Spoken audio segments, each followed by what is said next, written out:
Que a doce e maravilhosa paz do Senhor Jesus esteja no seu coração. Seja muito bem-vindo a mais uma aula da nossa escola bíblica.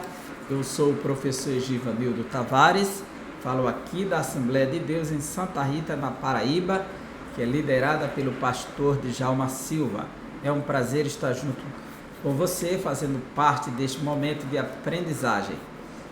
A lição que vamos estudar hoje é a lição de número 4, o Ministério Avivado de Jesus. Estamos estudando nesse trimestre a lição Aviva a Tua Obra, do pastor Elinaldo Renovato. É um tema sobre avivamento, e nós já tivemos a primeira aula tratando sobre a temática do avivamento, dando uma descrição de avivamento espiritual.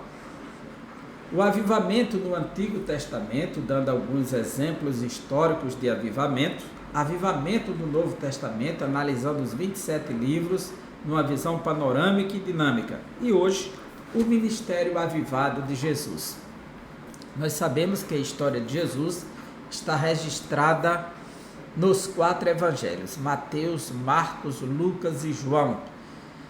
Porém, a sua vinda foi profetizada no Antigo Testamento. O seu ministério foi profetizado, seu nascimento foi profetizado, local, como seria, inclusive que ele seria ungido pelo Espírito Santo para desenvolver o seu ofício messiânico de profeta, de sacerdote, de servo do Senhor. Então hoje nós vamos ver um pouco desses aspectos do ministério avivado de Jesus e como ele desenvolveu. Nós sabemos que João disse: no princípio era o verbo estava com Deus e o verbo era Deus. Evangelho de João, capítulo 1, versículo 1, no versículo 14 ele diz: e o verbo se fez carne e habitou entre nós, e vimos a sua glória, como a glória do unigênito do Pai, cheio de graça e verdade. Então Jesus é o verbo divino, que encarnou entre os homens. A encarnação de Cristo é um mistério. Paulo diz: grande é o mistério da piedade, aquele que se fez carne e habitou entre nós. Então, quando ele diz que a encarnação é um mistério, porque Jesus assume a forma humana, e sendo Deus, ele se revestiu de carne, entrou no ventre de uma mulher, foi gerado e se desenvolveu naturalmente. E é compreensível que ele seja reconhecido como sendo 100% homem, ou seja, com todas as necessidades fisiológicas, psicossociais, todas as necessidades que há no ser humano, Jesus encarnou. A única exceção de um ser humano comum foi que ele não pecou. Primeiro, ele não foi concebido pelo pecado, ele foi gerado pelo Espírito Santo e não foi gerado pela vontade humana, e de onde passa o pecado. Pois a partir do momento que Adão e Eva pecaram, toda a sua descendência, que são provenientes deles mesmos, são pecadores. E ao assumir a forma humana, ele permaneceu ainda sendo Deus. Como é que pode ser isso? É um mistério profundo. Então é compreensível que Deus, sob hipótese alguma, pode deixar de ser Deus. Não é a forma, não é o local que ele vai estar que vai determinar que ele deixou de ser Deus. Pois se ele é Deus, ele nunca poderá deixar de ser Deus. O que está falando aqui é de encarnação, é a forma humana que ele encarnou, que ele assumiu. Mas isso não compromete a sua divindade, pois Deus nunca deixará de ser Deus. Uma vez sendo Deus, sempre Deus. A nossa lição ela tem 3 objetivos principais. Primeiro, apresentar Jesus e a pessoa do Espírito Santo. Jesus, o Deus humanizado, e o Espírito Santo com Jesus e em Jesus. Segundo, explicar a importância da oração no ministério de Jesus Cristo. Ao encarnar, assumir a forma de homem, conforme Paulo diz que ele assumiu a forma humana, e como João diz que o verbo encarnou, e todo espírito que negar que Jesus veio em carne é o espírito do anticristo, ele orou, ele buscou a Deus, ele dependeu de Deus, ele se comunicou com Deus, ele mostra esse lado humano no seu ministério. E a oração faz parte da vida de Jesus desde o momento que ele inicia o seu ministério público. É notório que ele está sempre orando. Terceiro, conscientizar de que Jesus teve uma vida na unção do Espírito. É bom destacar essa ideia de unção, porque hoje se fala muito, olha, fulano é ungido, a unção que está sobre ele. Às vezes está usando esse termo como metáfora, né? Jesus teve uma vida na unção do Espírito. É interessante que no Antigo Testamento, quando se fala de unção específica, são pessoas que foram ungidas, ou seja, consagradas. O que é ungir? O verbo ungir no Antigo Testamento, que é Machia, é Mash, e Messias é Machia em hebraico. Você diz Ha-Machia, quer dizer o Messias, quer dizer o ungido, é aquele que recebeu o óleo sobre a cabeça. Ungir é untar, é derramar, é esfregar. A palavra ungir é colocar algo ali e passar em cima, ou derramar. Então, a Bíblia fala de homens que foram ungidos. Por exemplo, o sacerdote tinha que ser ungido. A Bíblia diz que Jacó foge da presença do seu irmão, que quer lhe matar, Esaú, e vai para Padã Arã, conforme o conselho de sua mãe.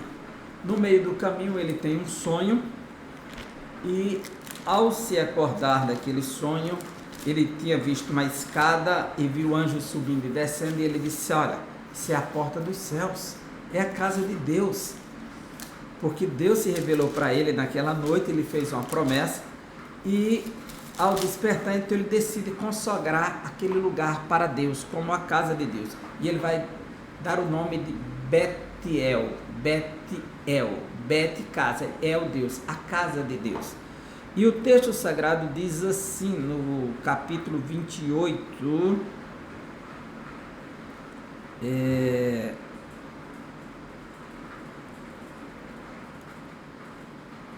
versículo 18: tendo-se levantado Jacó cedo de madrugada, tomou a pedra que havia posto por travesseiro e erigiu em coluna, sobre cujo topo entornou azeite. Ou seja, ele ungiu aquela pedra. O que ele está fazendo? Ele está consagrando a pedra como um local para Deus. Então, consagra a pedra. Nós vamos ver que Deus exige que os sacerdotes, a partir de Arão, que tem uma unção especial para ele, no sentido que o azeite sobre Arão é diferente dos outros sacerdotes. Então, Arão será ungido para ser o sumo sacerdote, e os outros sacerdotes também serão ungidos. Depois, as peças do tabernáculo e o tabernáculo serão ungidos. Vai colocar o azeite sobre eles, o que significa ser consagrado ou dedicado a algo. Essa é a função. Nós vamos encontrar que os profetas também eram ungidos. No primeiro livro dos Reis, capítulo 19, Deus fala com o profeta Elias, que diz que não vale mais a pena viver, quebraram as alianças de Deus, descumpriram a lei, mataram os profetas, ele havia escapado e ele não quer mais viver. E Deus disse que o ministério dele estava vivo, que ele ia ungir Azael, rei da Síria, quer dizer, o rei era ungido para ser rei, consagração para o reinado. Iria ungir Eliseu, filho de Safate, como profeta para assumir o lugar dele. Então os profetas eram ungidos e os reis. Nós vemos que o sumo sacerdote, profeta e juiz Samuel vai ungir a Saul, e o Espírito de Deus se apodera dele, e aí que é a relação da unção com o Espírito, porque ele disse: o Espírito do Senhor se apoderará de ti e se transformarás em outro homem. E ele foi ungido e o Espírito de Deus se apoderou de Saul.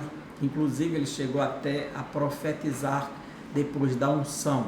E era algo simbólico, ou seja, ele foi consagrado para desenvolver uma missão para Deus.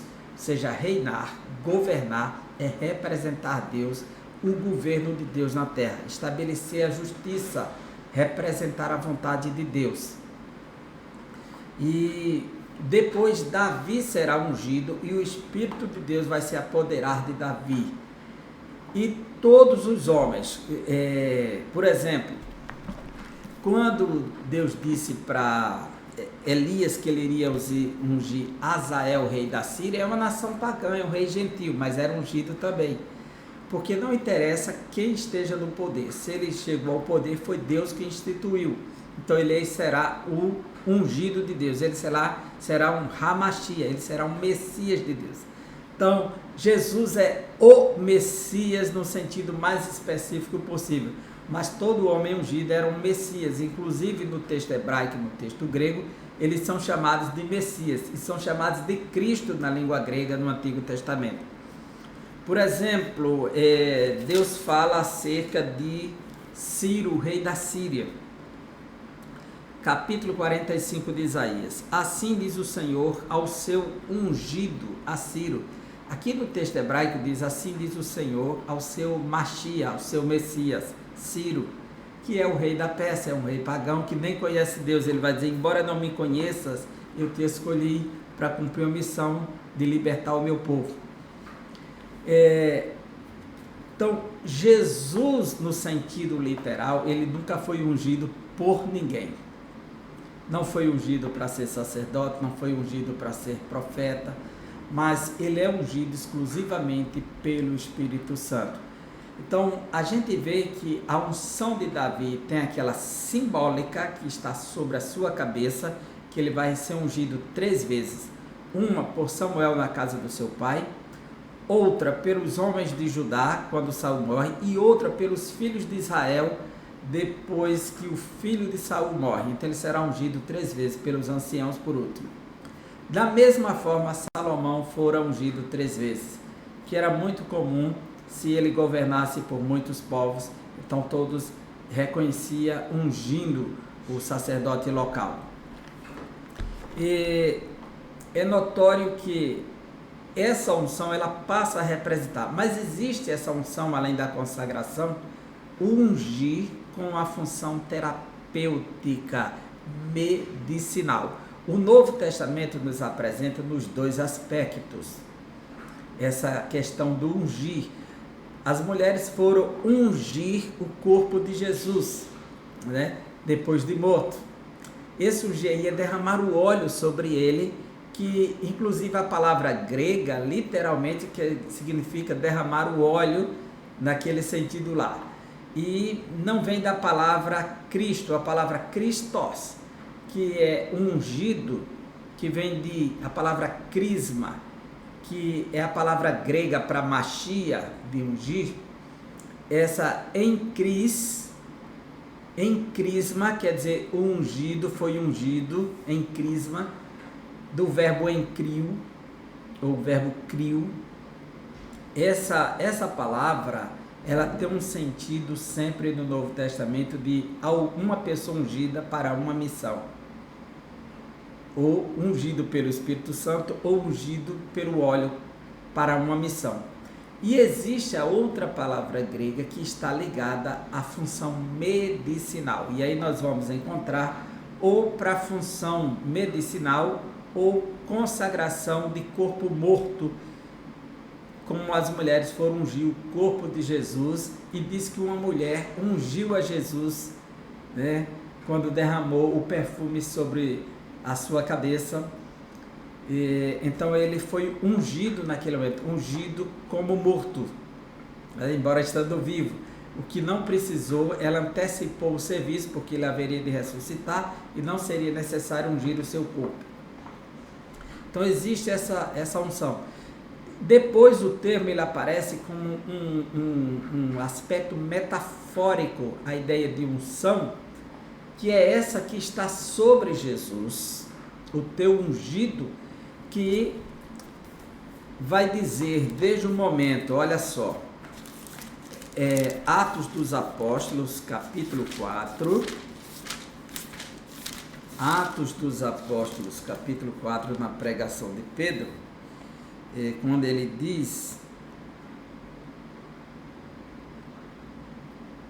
versículo 24, ouvindo isto, unânimes levantaram a voz a Deus e disseram, tu, soberano Senhor, que fizeste o céu e a terra, o mar, tudo que neles há. 25, que disseste por intermédio do Espírito Santo, por boca de Davi, nosso pai, teu servo. Por que se enfurecem os gentios e os povos imaginam coisas vãs? 26. Levantaram-se os reis da terra e as autoridades ajuntaram-se uma a uma contra o Senhor e contra o seu ungido, contra o seu Messias, contra o seu Cristo, o seu ungido, que é Cristo, né? Isso aqui se cumpriu em Jesus literalmente. No capítulo 10 desse mesmo livro, que está citado também na nossa lição, versículo 38, como Deus ungiu a Jesus de Nazaré. A unção de Jesus vem direto do próprio Deus com o Espírito Santo. Então a unção espiritual, essa capacitação sobrenatural, essa distinção de Jesus para a missão messiânica. Na carta de Paulo aos Coríntios, na segunda carta, no primeiro capítulo, capítulo 1 da segunda carta aos Coríntios, Paulo diz assim, se acompanha comigo, versículo 21, mas aquele que nos confirma conosco em Cristo e nos ungiu é Deus. Ou seja, a igreja é o povo ungido do Senhor, nos ungiu é Deus. E que também nos selou e nos deu o penhor do Espírito em nosso coração. E através do Espírito da igreja foi selada, a igreja, veja só, a igreja foi selada, como ele diz aqui, recebeu o penhor, que é a garantia que pertence a Deus, e foi ungida. E depois Paulo vai dizer, Paulo não, a primeira carta de João, e ele nos mostra isso na primeira carta de João, capítulo 2, ele diz assim, capítulo 2, ele está tratando aqui do perigo do anticristo enganando as pessoas, tem se levantado muitos anticristos pelo mundo, mas ele se volta para a igreja e diz assim, versículo 20, e vós possuís a unção que vem do santo, e todos tendes conhecimento. Quer dizer, os ungidos do Senhor detectarão quem é o anticristo. Eles têm o conhecimento de Deus para perceber e saber quem é o espírito do anticristo. Pela sua doutrina, pelo seu comportamento, a igreja detecta porque ela tem o conhecimento do santo, ou seja, do Espírito Santo. A igreja é o povo messiânico. A igreja é o povo ungido de Deus. O termo ungido, que também se aplicava a todos os patriarcas, o Salmo 105 diz assim, que Deus chamou Abraão, Isaque e Jacó para peregrinarem na terra antes de descerem para o Egito, e não deixou que nenhum rei tocasse neles, ninguém os oprimisse, dizendo, não toqueis nos meus ungidos, nem nos meus profetas. Então, terceiro objetivo da lição, conscientizar de que Jesus teve uma vida na unção do Espírito. É bom destacar que Jesus, embora sendo homem, ele andou em harmonia. Não é que Jesus andou dependendo do Espírito, ele andou em harmonia com o Espírito e com Deus, o Pai e com o Espírito Santo. Pois, se nós cremos que Jesus faz parte da Trindade, existe um só Deus subsistente em três pessoas, então ele, de fato, tudo que ele fez foi em perfeita harmonia com o Pai e com o Espírito. Havia um entrelaçamento entre Jesus, Deus e o Espírito Santo. Ele disse: eu sei que tu sempre me ouves, mas por conta deles eu oro. Quer dizer, ele não ora por necessidade pessoal, mas por conta daqueles que estão ao seu redor. O textuário nos diz: então, pela virtude do Espírito, voltou Jesus para a Galileia e a sua fama correu por todas as terras em derredor. Esse texto nos mostra, literalmente, como Jesus foi conduzido para inaugurar o seu ministério. O texto grego, esse mesmo versículo em grego diz: kai, hipestrepsein, ho Iesus, né? Então, indo Jesus, em te dunamei tu pneumatos, em virtude do Espírito Santo, em te dunamei tu pneumatos. Então ele veio na virtude, ou seja, no poder do Espírito Santo, eis-te Galileia, eis-tem Galileia, quer dizer, ele entrou na Galileia. Kai feme, que é fama, e a fama, exeutem catolestes pericoru periautu, né? Então, e a sua fama saiu para as terras ao redor, né? Ou se manifestou das terras ao redor da Galileia, de imediato se espalhou. Mas Jesus, ele já veio na virtude do Espírito. Veja que Jesus, ele já segue empoderado pelo Espírito Santo. É interessante que João diz que ele batiza com o Espírito Santo. Diz que Jesus é o batizador. E na hora Jesus é batizado nas águas, o Espírito desce sobre Jesus. Não temos nenhuma referência objetiva dizendo que Jesus foi batizado com o Espírito Santo. Mas ele foi batizado nas águas e foi ungido com o Espírito, que de certa forma não deixa de ser um símbolo de batismo. Não estou afirmando que Jesus foi batizado com o Espírito Santo no sentido que os pentecostais afirmam que são batizados com o Espírito Santo. Estou dizendo que aquela unção também era uma espécie de símbolo batismal que colocava por cima e derramava sobre a pessoa. Por isso que existe o batismo por aspersão, que é uma espécie de unção na cabeça. E ele vai dizer mais na frente: podeis ser batizado com o batismo que sou para os filhos de João? Poderão sim. E ele fala, alguns entendem que está tratando do batismo nas águas, outros entendem que ele está falando da unção do Espírito. Veja, ele vai usar esta expressão, eu acho que é Mateus capítulo 19, deixa-me ver aqui, eu não separei essa referência, mas ela me vem agora, é que os seus discípulos são desafiados a refletir sobre isso, então simbolicamente, e Jesus fala de dois tipos de batismo: o batismo de morte, beber o cálice que eu vou beber, que é do sofrimento, né? E quando os filhos de Zebedeu vão fazer esse pedido para ele, deixa eu ver se é isso mesmo, chegando aqui, capítulo 18, 19,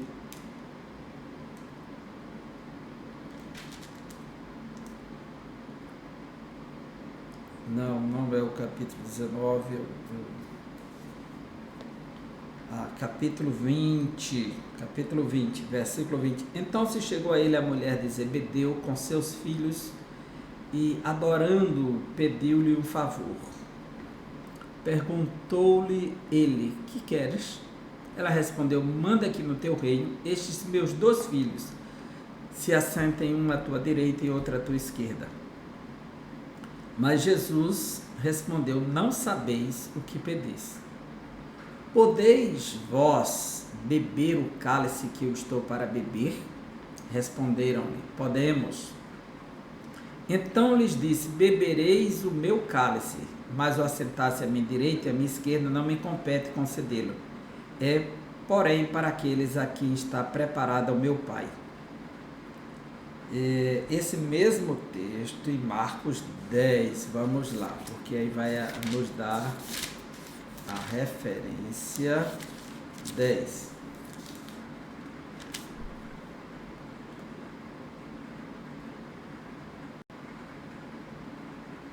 Isso, capítulo 10 de Marcos, versículo 37 e 38. Responderam-lhe: permite-nos que na tua glória nos assentemos, um à tua direita e outro à tua esquerda. Mas Jesus lhes disse: não sabeis o que pedis. Podeis vós beber o cálice que eu bebo, ou receber o batismo com que eu sou batizado? O batismo de João e o batismo das águas era algo muito comum, né? E era essa capacitação para desenvolver esse ministério, veja só. E esse batismo que é a ida para o sofrimento, ser ungido para enfrentar toda a situação. Então, mas eu não estou afirmando aqui categoricamente que Jesus foi batizado com o Espírito Santo, né? Eu estou falando de símbolo, certo? O alcance espiritual da vida de um crente avivado revela a extraordinária atuação do Espírito Santo. Somente um crente cheio do Espírito Santo, avivado, que de fato revela essa competência de avançar e mostrar o que Deus pode fazer por meio dele. Jesus iniciou seu ministério na Galileia. Jesus nasceu em Belém da Judéia, foi criado em Nazaré, foi levado para o Egito, voltou para Nazaré e começou o seu ministério depois do batismo na Galileia, né? Ele foi batizado por João e foi para Cafarnaum, onde tinha uma casa, e de lá começou o seu ministério, provocando grande repercussão diante do povo, pois a sua fama corria por todas as terras em derredor. Rapidinho ele ficou conhecido. Jesus surge naquele período em que, depois de 400 anos de silêncio profético, surgiu João Batista no deserto com a palavra de Deus, e agora chega Jesus, o anunciado de João. Isso aconteceu porque, pela virtude do Espírito Santo, Jesus voltou para a Galileia. Nesta lição veremos o impacto do ministério do Senhor sobre o povo, além de um ministério avivado na sua mensagem. Era proclamada sob a autoridade do Espírito Santo. Então, Jesus, ele veio pleno do Espírito para realizar as obras do Espírito. É interessante que os 4 evangelhos falam do Espírito Santo em relação à pessoa de Jesus. E nós podemos ver que Mateus usa o termo Espírito Santo, ou só Espírito, ou Espírito Santo completo, 10 vezes ao todo. 6 vezes se refere à pessoa de Jesus. 6 vezes. Nós podemos ver que capítulo 1, versículos 18 e 20, ele é gerado pelo Espírito Santo. Capítulo 3, versículo 11, ele é o que batiza com o Espírito Santo, tudo em Mateus. Capítulo 3 e 16, o Espírito desceu sobre ele. Capítulo 4, versículo 1, ele foi levado pelo Espírito ao deserto. Então, nós temos 6 vezes do Espírito Santo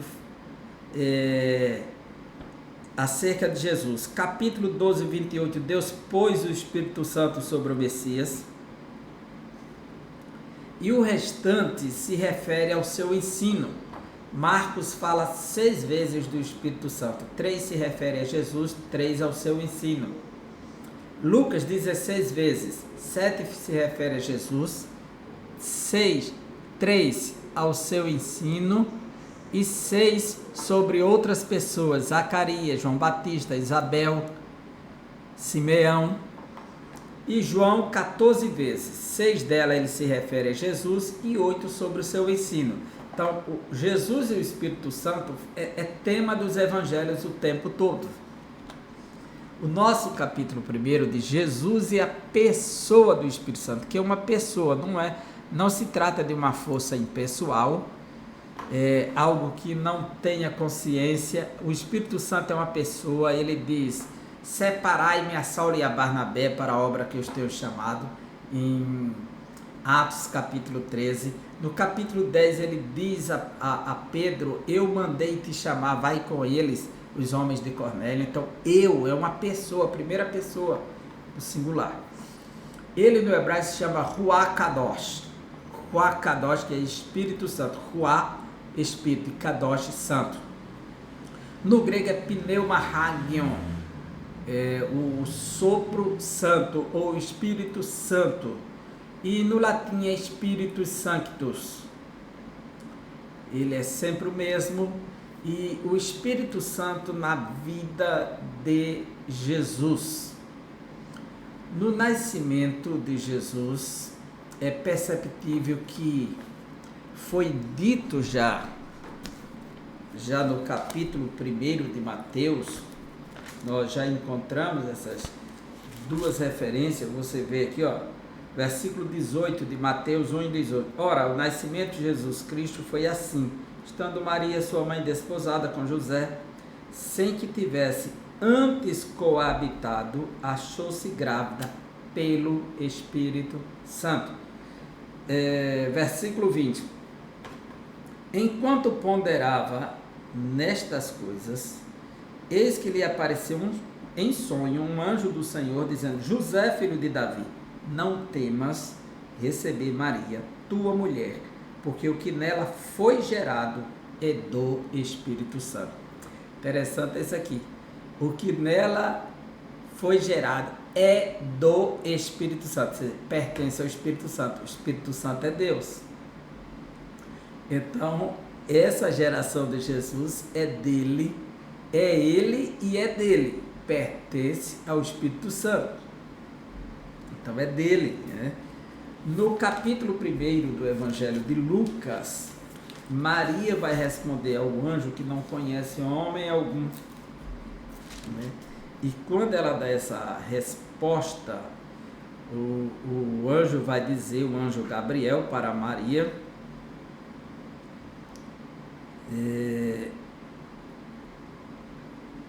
que ele vai receber o Messias, e disse para ela, do versículo 35, respondeu-lhe o anjo: descerá sobre ti o Espírito Santo, e o poder do Altíssimo te envolverá com a sua sombra. Por isso também o ente santo que há de nascer será chamado Filho de Deus.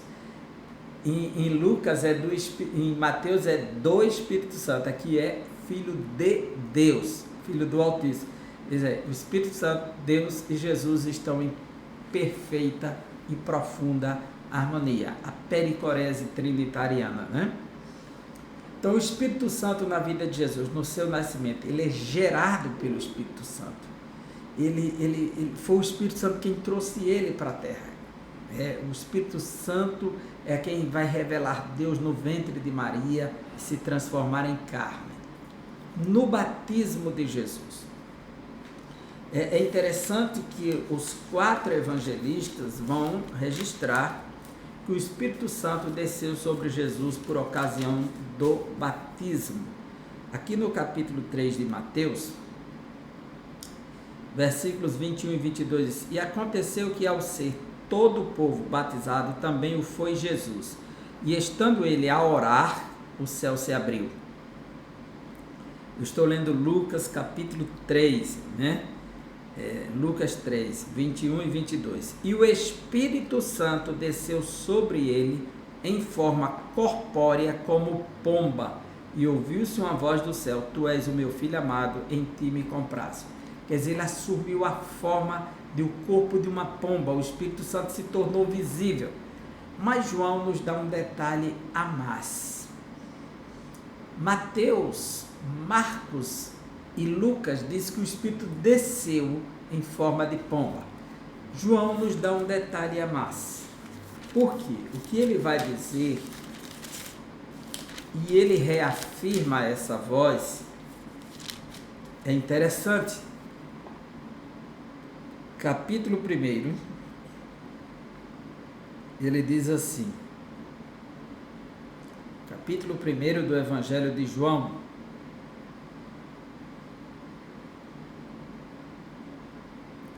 versículo 33. Eu não o conhecia, aquele, porém, que me enviou a batizar com água me disse, aquele sobre quem vires descer e pousar o Espírito, esse é o que batiza com o Espírito Santo. Ou seja, só João nos dá a ideia que a pombinha desceu e pousou sobre Jesus. Que se ele visse uma pomba descer só sobre ele, não seria o suficiente. Tinha que encostar sobre ele. Então, provavelmente, na cabeça, que é a ideia da unção, né? Do ungir. Aquele que vires descer e pousar sobre ele. E esse testemunho João vai dar 2 vezes, quando ele diz assim, mais uma vez, ele deixa-me ver onde está, essa mesma referência que ele diz,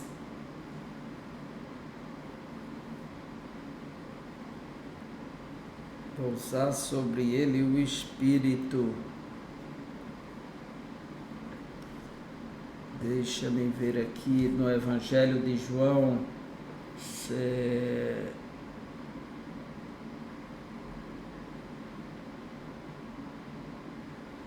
Cadê?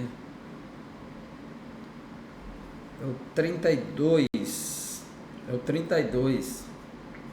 E João testemunhou dizendo, vi o Espírito descer do céu como pomba e pousar sobre ele. Outra tradução, a NVI, disse permanecer sobre ele. Permanecer sobre ele.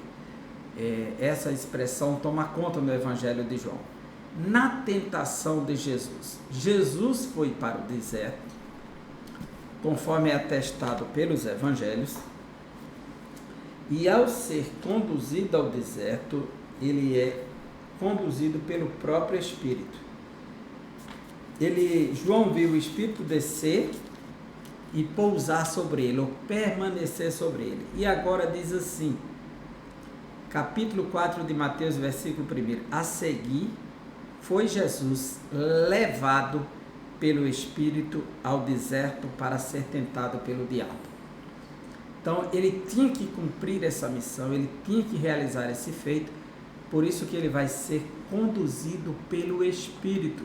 Jesus está cumprindo um projeto que está dentro da determinação do projeto divino messiânico. Como Messias, ele tem que cumprir todas as etapas. Então, ele está sendo guiado literalmente pelo Espírito no processo de efetivação das profecias e daquilo que foi programado pelos céus. Então, o Espírito Santo no ministério de Jesus. Jesus vai ter um ministério todo conduzido pelo Espírito Santo. É notório que Jesus tenha essa vida conduzida. Por exemplo, o texto que nós temos de Lucas capítulo 4, já diz aqui no versículo 14, então Jesus, no poder do Espírito, regressou para a Galileia e a sua fama correu por toda a circunvizinhança. Versículo 16, e indo para Nazaré, onde fora criado, entrou no sábado na sinagoga, segundo o seu costume, e levantou-se para ler. Então lhe deram o livro do profeta Isaías, e abrindo o livro, achou o lugar onde estava escrito, o Espírito do Senhor está sobre mim, pelo que me ungiu para evangelizar os pobres, enviou-me a proclamar a libertação aos cativos, e restauração da vista aos cegos, para pôr em liberdade os oprimidos. Então Jesus está dizendo que ele está cumprindo uma missão messiânica. O Espírito o ungiu para realizar todo esse serviço que está dentro das profecias messiânicas. Então o ministério de Jesus é conduzido pelo Espírito.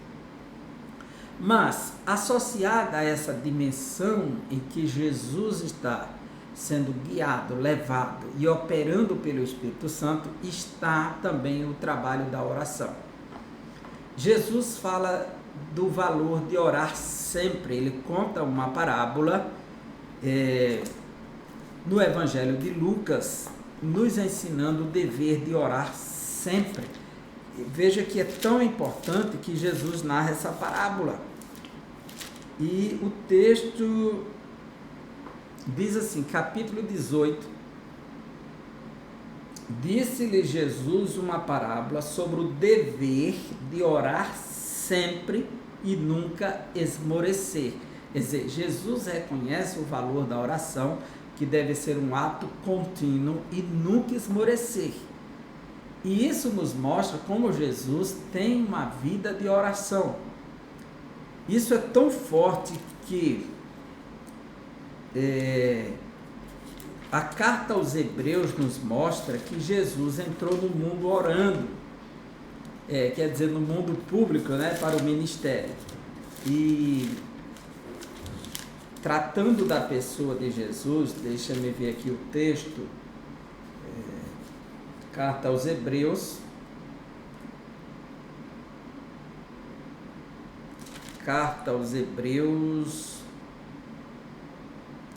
capítulo 5, versículo 7.